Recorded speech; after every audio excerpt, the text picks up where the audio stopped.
Guys, फिनोवास्ट में आपका स्वागत है। मैं हूं सुमन और आज हम बात करेंगे क्रिप्टो के बारे में, अबाउट क्रिप्टो। तो ये क्रिप्टो करेंसी कब इन्वेंट हुआ है और ये किसने इन्वेंट किया है, ये काम कैसे करता है, ये पूरा डिटेल्स आज हम डिस्कस करेंगे इसी वीडियो में।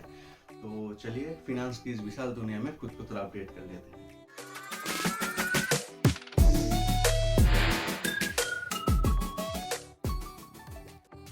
फर्स्ट ऑफ ऑल हम आते हैं कि ये क्रिप्टो करेंसी कब इन्वेंट हुआ है। तो ये क्रिप्टो करेंसी इन्वेंट हुआ है 2008 में।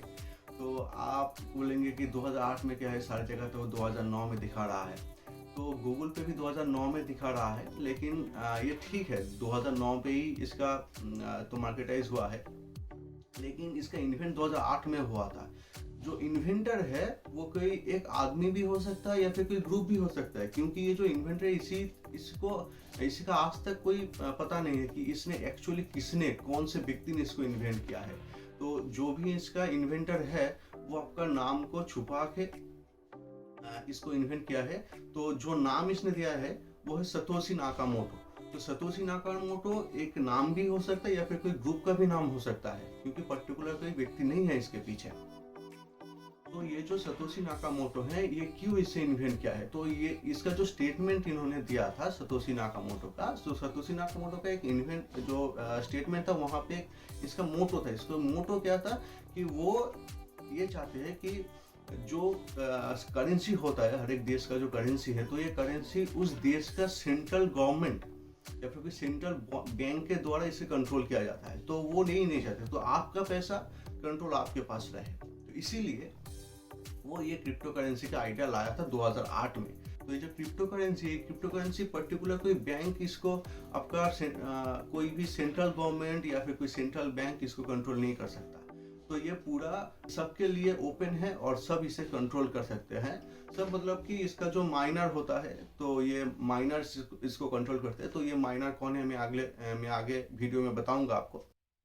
तो फिर आते हैं हम ये क्रिप्टो करेंसी क्या है। एक्चुअली ये क्रिप्टो करेंसी, अगर आप इसका नाम देखें तो क्रिप्टो का मतलब है सीक्रेट और करेंसी का मतलब एक मीडियम होता है, जो मीडियम से कोई भी चीज खरीद पाएंगे या फिर खरीद सकते हैं।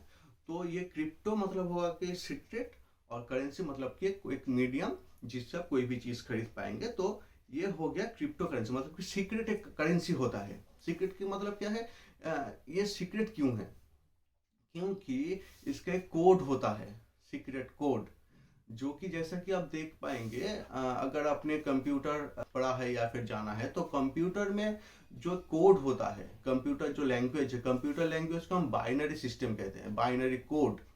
तो ऐसे ही क्रिप्टो का भी एक कोड होता है जिसको क्रिप्टोग्राफी कहते हैं, इसीलिए इसको सीक्रेट करेंसी यानी कि क्रिप्टो करेंसी कहा जाता है। तो ये क्रिप्टो करेंसी है, तो ये क्रिप्टो करेंसी में इन्वेस्ट करने की रिस्क बहुत ज्यादा है और इसका रिटर्न भी बहुत ज्यादा है। तो ये मैक्सिमम रिस्क और मैक्सिमम रिटर्न देता है।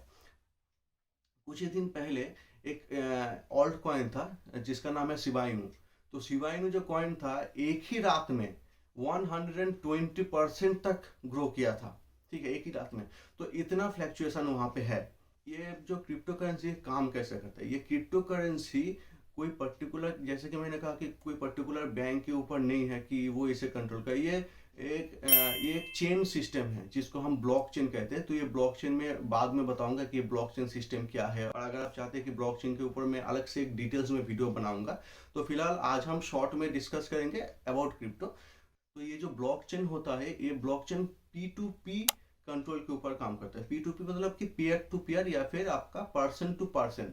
ओके, तो पर्सन टू पर्सन जो है, तो ये हर एक के ऊपर आता है कि इसके लिए ये जो क्रिप्टो करेंसी मेंटेन करने के लिए स्पेशल जो कंप्यूटर है, इस स्पेशल कंप्यूटर में जो लोग इसको कंट्रोल करते हैं उसको माइनर कहते हैं। ठीक है, और ये जो प्रोसेस है कि आपका ये कोई भी करेंसी आपका ट्रांसफर हुआ या फिर ये कोई एक बाइंडिंग प्रोसेस होता है। आगे मैं बताऊंगा कि बाइंडिंग प्रोसेस क्यों होता है और ये क्या है। तो ये जो बाइंडिंग प्रोसेस है, इसको जो कंट्रोल करता है, इसको हम माइनर कहते हैं, और ये प्रोसेस है, इस प्रोसेस को हम माइनिंग कहते हैं। ये टोटल डिटेल्स कि क्रिप्टो करेंसी जब क्रिएट होता है, ये क्रिएट करने का जो प्रोसेस है, इस प्रोसेस को हम माइनिंग कहते हैं। और ये क्रिएट कोई भी चीज से नहीं होता है, ये कंप्यूटर जनरेटेड ऑटोमेटेड होता है। तो तो ये ऑटोमेटेड जो सिस्टम इसको माइनिंग कहते हैं। तो ये जो क्रिएट करने का जो प्रोसेस है या फिर ये जो कंट्रोल करने का प्रोसेस है ये इको फ्रेंडली नहीं है, पहले मैं बता दूं, क्योंकि इसको प्रोसेस करने के लिए बहुत सारा इलेक्ट्रिसिटी कंज्यूम होता है।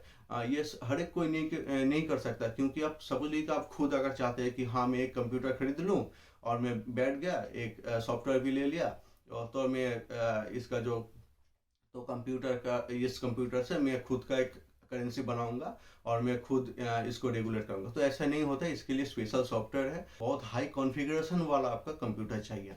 इसके बाद हम आते हैं कि ब्लॉकचेन टेक्नोलॉजी। तो ये जो ब्लॉकचेन टेक्नोलॉजी है ये फ्यूचर टेक्नोलॉजी है, ठीक है। तो फिलहाल ये ब्लॉकचेन टेक्नोलॉजी जगह पे नहीं अवेलेबल नहीं है, ब्लॉकचेन टेक्नोलॉजी के ऊपर ही ये क्रिप्टो करेंसी काम करते हैं। ब्लॉकचेन क्या है, तो यहाँ पे आप देखिए जो ब्लॉकचेन जो वर्ड होता है ये दो पार्ट में है, ठीक है, एक ब्लॉक और एक चेन। तो एक ब्लॉक है, समझ लीजिए कि ब्लॉक मतलब कि बॉक्स हो गया, ठीक है, और चेन, तो हर एक बॉक्स समझ लीजिए कि एक एक बॉक्स एक एक चेन से जुड़ा है, ठीक है। जो डेटा है, अगर आपने कोई वहां पे कोई ट्रांजेक्शन किया या फिर कोई इन्वेस्ट किया, तो वो जो डेटा है वो एक ब्लॉक में स्टोर होता है। जो स्टोर करने का जो प्रोसेस है उसको हम लेजर कहते हैं, लेजर। जैसे कि आपका टैली में हो गया लेजर, तो उसी उसी नाम का लेजर होता है, ठीक है। तो ये जो लेजर होता है, ये लेजर के तौर पे एक डेटा वहां का होता है, ठीक है।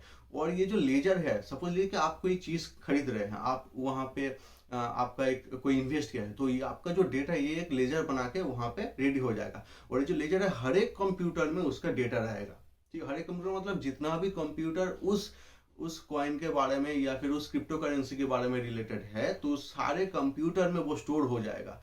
अगर कोई चाहे कि आपका वो जो इन्वेस्टमेंट है वहां पे वो कुछ छेड़खानी करने की कोशिश करे, तो वो नहीं कर पाएगा, क्योंकि वो उसका डेटा हर एक कंप्यूटर में, अगर पर्टिकुलर कोई आदमी वहां पे छेड़खानी करने की कोशिश करे तो वो पकड़ा जाएगा, ठीक है।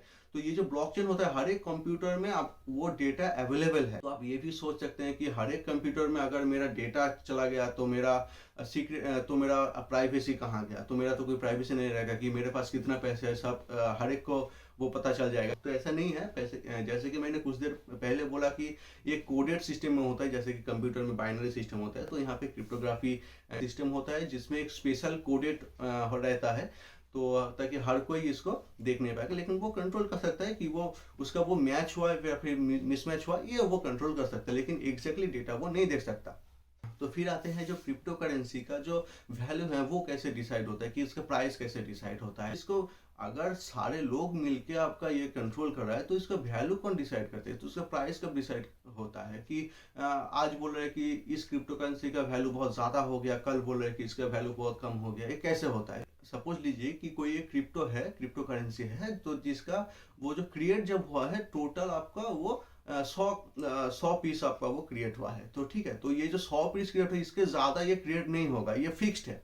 तो क्रिप्टो करेंसी का जो नंबर है वो फिक्स्ड होता है, उससे ज़्यादा नहीं हो सकता। फर्स्ट ऑफ ऑल जो बिटकॉइन है, जैसे कि वो क्रिप्टो करेंसी का मदर कॉइन भी कहा जाता है बिटकॉइन को, तो बिटकॉइन पहले 21 मिलियन था।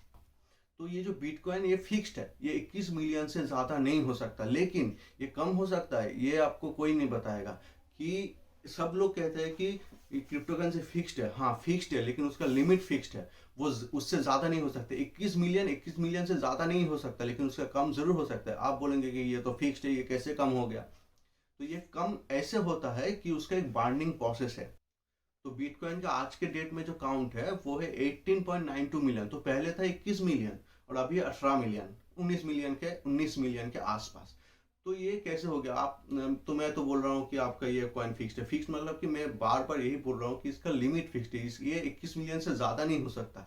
ये बाइंडिंग प्रोसेस क्यों है यहाँ पे, तो सपोज लीजिए कि जो कोई भी चीज़ होता है, कोई भी चीज़ का कीमत कैसे ठीक होता है। सपोज लीजिए कि कोई ज़मीन है, ज़मीन अगर सपोज आपके वहाँ पे एक ज़मीन है, तो वहाँ पे अगर 10 लोग हैं उस ज़मीन को खरीदने के लिए, उसका एक कीमत होगा। अगर वहाँ पे उसी ज़मीन को खरीदने के लिए 100 लोग या फिर 1000 लोग आ जाए, तो उसका वैल्यू ऐसे ही ज़्यादा हो जाएगा, क्योंकि उसको खरीदने वाला बहुत ज़्यादा हो गया है वहाँ पे, ठीक है। तो ऐसे ही क्रिप्टो भी ऐसे काम करता है कि क्रिप्टो क्योंकि लिमिटेड है, वहाँ पे अगर बहुत कम संख्या में अगर वहाँ पे लोग आता है उसको खरीदने के लिए, तो उसका वैल्यू भी कम होगा क्योंकि उसका डिमांड कम है। और अगर बहुत ज़्यादा लोग आ गया तो उसका डिमांड भी बढ़ जाएगा, उसका वैल्यू भी बढ़ जाएगा। इसीलिए तो डिमांड के हिसाब से क्रिप्टो करेंसी का जो रेट है वो ऊपर नीचे आता जाता है। और ये जो रेट जो ऊपर नीचे आता जाता है, तो ये रेट ऊपर नीचे आने जाने का एक और भी कारण है। जो न्यूज़ है, ये बहुत सारा न्यूज़ के हिसाब से भी मैनिपुलेट हो सकता है, और ये हुआ भी है पहले।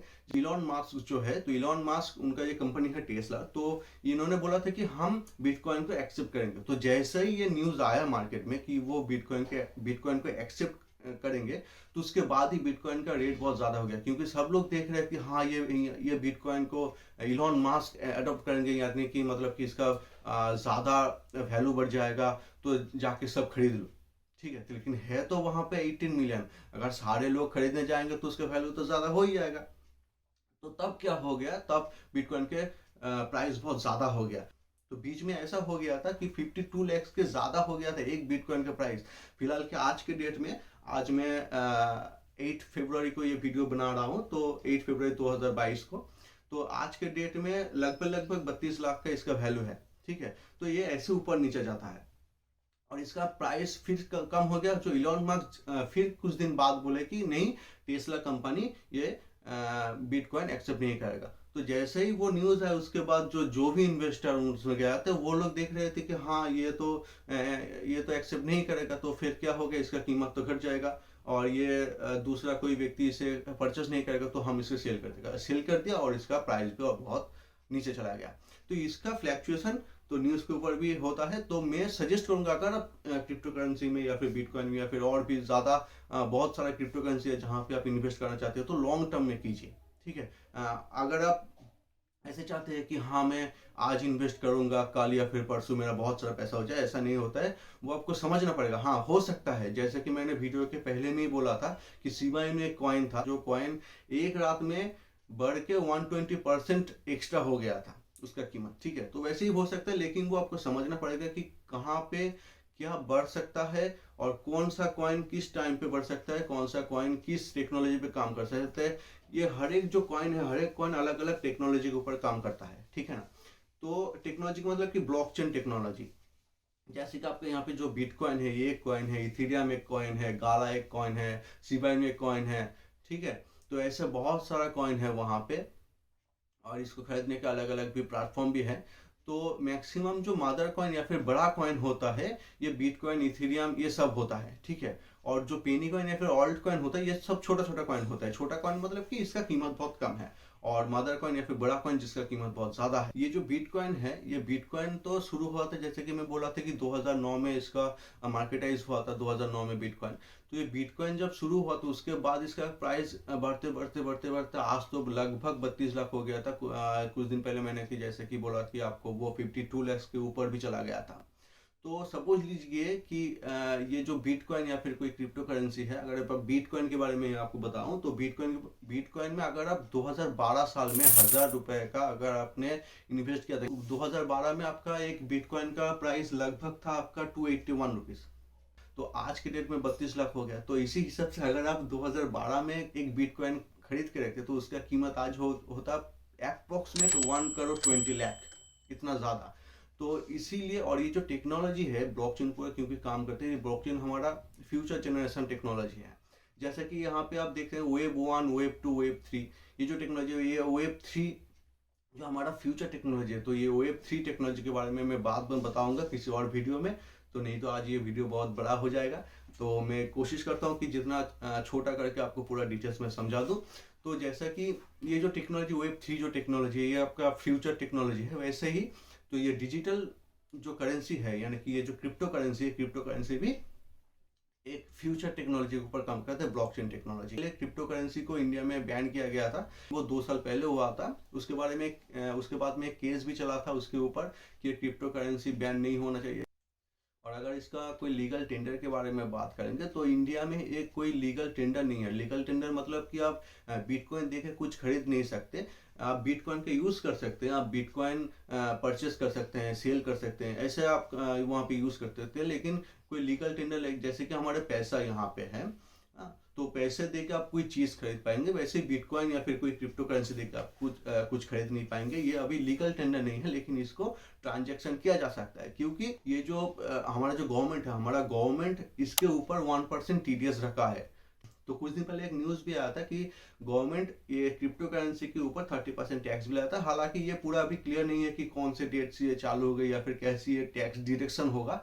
तो फिलहाल टीडीएस है वो 1% है, ठीक है। तो इसके बाद आते हैं कि कौन से कंट्री है जो ये क्रिप्टो करेंसी अडॉप्ट कर चुका है या फिर वो वहाँ पे वो लीगल टेंडर के तरह यूज होता है। तो ये जो करेंसी है एल सल्वाडोर, ठीक है, ये एल सल्वाडोर ये कंट्री है जिसमें ये crypto currency as legal tender वहाँ पे यूज होता है। यानी कि अगर आप वहाँ पे जाते कि वो आप कोई भी चीज़ खरीद सकते हो तो आप बिटकॉइन देके कोई चीज़ आप खरीद पाएंगे वहाँ पे।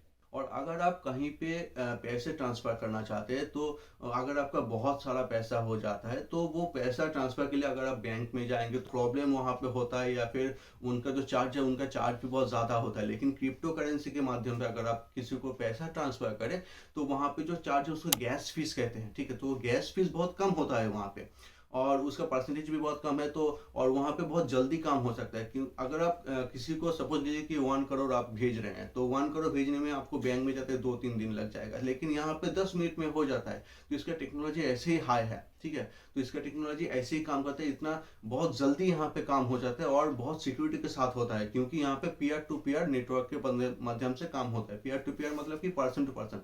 अगर आप वहाँ पे पैसा ट्रांसफर कर रहे हैं तो हर एक कंप्यूटर जो होता है, हर एक कंप्यूटर जो ब्लॉकचेन के अंदर है तो पूरा कंप्यूटर डिटेल्स में उसका डेटा मैच होना चाहिए। तो बोलिए कि ए कोई बी को पैसा भेजेगा, अगर ए के पास 1 करोड़ है वो बी के पास भेजेगा तो हर एक जो कंप्यूटर है हर एक कंप्यूटर में ये चेकिंग किया जाएगा कि ए के पास आखिर में 1 करोड़ है क्या है या फिर नहीं है।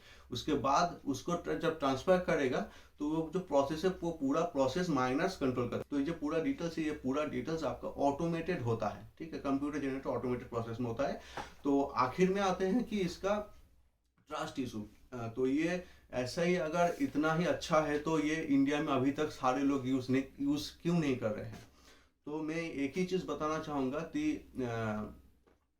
जिस देश में शौचालय बनाने के लिए सरकार को प्रेशर देना पड़ता है कि आप शौचालय बना लो, उस देश में ऐसे डिजिटल क्रिप्टो करेंसी के बारे में सबको समझाना बहुत मुश्किल है।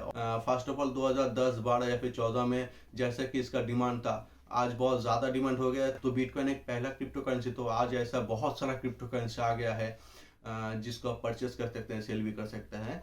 तो मैं एक ही बात बताना चाहूँगा कि फ्रॉड तो सारी जगह होता है, लेकिन अगर आप खुद समझ के इसमें इन्वेस्ट करें या फिर समझ देख के आपको यहाँ पे ट्रांजैक्शन करें तो फ्रॉड होने का चांस नील है। यहाँ पे कोई चांस नहीं। आप यहाँ पे इन्वेस्ट कर सकते हैं लेकिन किसी की बात पे मत आइएगा। आप खुद देखिए, समझिए, उसका टेक्नोलॉजी समझिए कौन सी चीज़ के ऊपर काम करता है। मैंने कुछ दिन पहले एक वीडियो दिया था कि Aleph.im, तो वो एक ऑल्ट कॉइन था, तो क्रिप्टो करेंसी, तो वो एक स्टोरेज के ऊपर काम करता है, क्लाउड स्टोरेज के ऊपर काम करता है। तो वैसे ही हर एक कॉइन का अलग अलग प्लेटफॉर्म होता है, अलग अलग टेक्नोलॉजी होता है, अलग अलग चीज़ के ऊपर वो काम कर सकते हो। तो आप खुद देखिए कौन से कॉइन का फ्यूचर बहुत ज़्यादा है, कौन सा कॉइन ज़्यादा इन फ्यूचर बढ़ सकता है। तो ये पूरा चीज़ देख के उसके बाद ही आप इन्वेस्ट कीजिए।